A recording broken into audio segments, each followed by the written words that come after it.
Grande successo del nostro sondaggio: quali sono le migliori frittelle che si trovano nel centro storico di Venezia?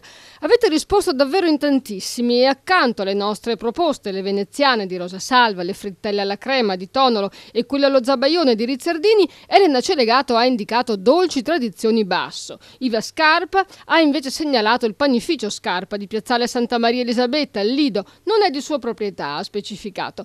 E Veronica Gincolo porta in palmo di mano quelle di Maier. E Silvia Paolo ha segnalato le sue con la ricotta. Poi Bruno Angelini, Ran TV e Cristiano Dessiato hanno detto che amano le veneziane in genere. Lucio Todesco ha approvato Rizzardini insieme a Franca Zannovello. Molto gettonate anche le veneziane di Rosa Salva. Roby Morello e Walter Mutti non hanno dubbi.